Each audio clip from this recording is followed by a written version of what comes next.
I had to tell you that during the height of the Watergate question, and I was called, President Nixon complimented me on getting an appointment, a promotion to bureau chief.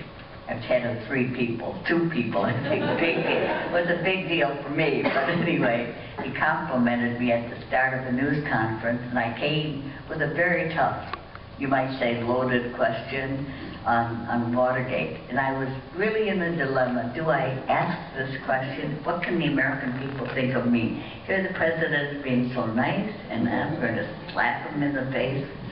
And I thought of my peers, and they think that flattery will get you everywhere. So I asked the question. I felt very bad, though. Ambivalent. Fortunately, not bad enough.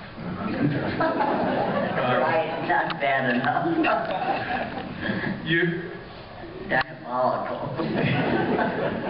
You say in your new book that, quote, unreasonably high expectations inevitably lead to disappointment for presidents and their public. You say the almost inevitable failure to meet unreasonable expectations is often what makes a president miserable. I read that and I can't help but think of our current president, about the expectation levels, and I'm wondering whether you see that leading to the disappointment that you talk about generally here. You sure do. I think, you know, when he was elected, he was walking on water. And now we find out he's quite human. And I really think that great presidents have great consciences. They really care. And I think he certainly has that. But I think he lacks courage to do the right thing. Because of politics.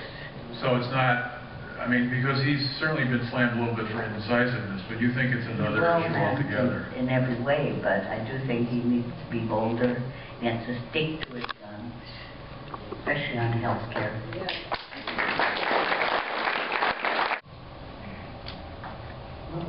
The Nobel Prize, the Peace Prize, is he getting it for good intentions? Yes. Which is one as opposed to actual... I don't think he has accomplished enough to deserve it.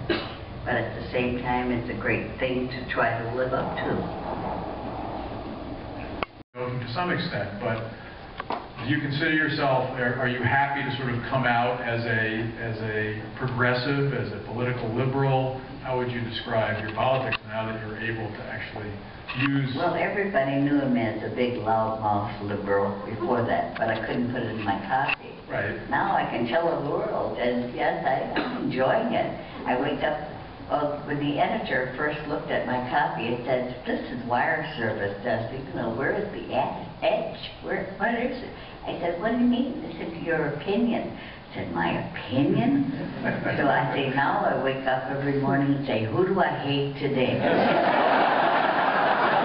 That's how you write a column. You can't like, well, once in a while I could like some people. That's all. And so when you woke up today... I thought of you.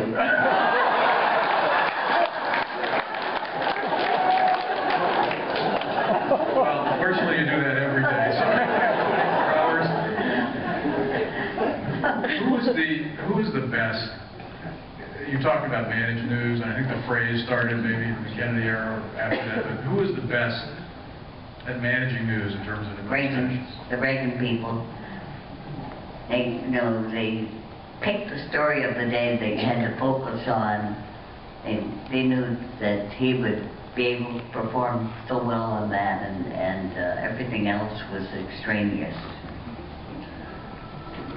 And Obama's not doing so well in this regard, managing the news. I mean, you've suggested here that they've tried, but not been that successful. They tried. I think that reporters are now getting a lot tougher. Here's a question from the audience. What do you think about Obama's advisors? In your book, you quoted one that Obama said to his advisors. You're quoted that Obama said to his advisors, tell me the right thing to do and I'll sell it.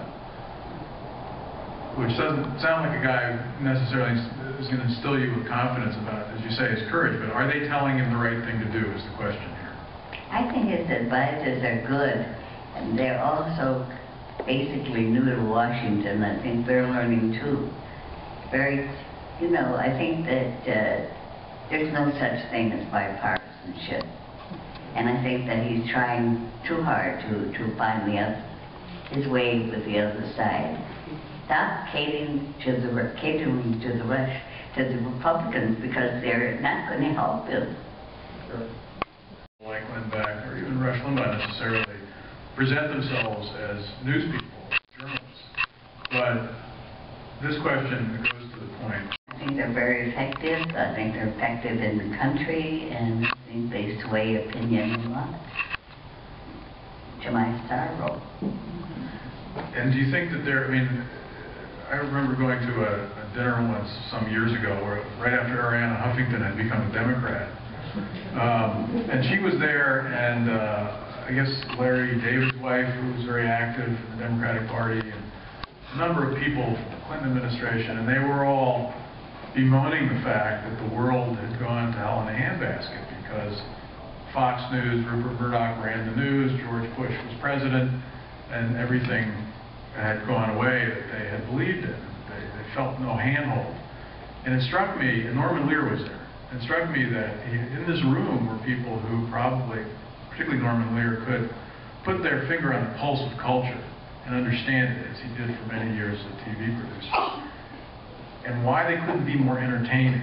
I know that sounds shallow, but in a way, you know, Bill O'Reilly, one of the reasons he's popular is not simply because of his opinion, but he's also an entertainer. And I'm wondering whether you think that there's a quotient there when you talk about talk show hosts. I think Maher was entertaining. Bill Maher? And yes, and he's very left. So you Liberal, that is. Well, there were years where left. And John Stewart and It always struck me that people were worried about this notion that kids are getting their news from The Daily Show or The Colbert Show. And my own view about it is that the Daily Show really, I mean, the fundamental issue of The Daily Show is do not take public officials at their word. That's the underlying concept, which you probably agree with, wouldn't you? I don't think they all lie. Maybe some. I'm a cynic with hope. And I don't, you know, I think you always have to take people at their word until proved otherwise. That's a lot of hope for someone who's seen 10 presidents. But here's a question from the audience about President Ford, who often doesn't get a lot of attention and a lot of ink. But you speak rather kindly of him in your book. Can you speak a little bit about President Ford, how you saw him as both a person and as a president? I thought he had a very tough job to step in after the Watergate scandal, and he did it so well. He stepped into the Oval Office. He brought respect back to the presidency. He said the last national nightmare is over in terms of Watergate. So I think he really uplifted the whole White House again soon after the debacle of Watergate. And personally, did you find him to be a decent? I mean, that was sort of his image. I think he was a wonderful man. Would you say that about what other presidents that you've covered? Would you say that about? I don't worship at many shrines.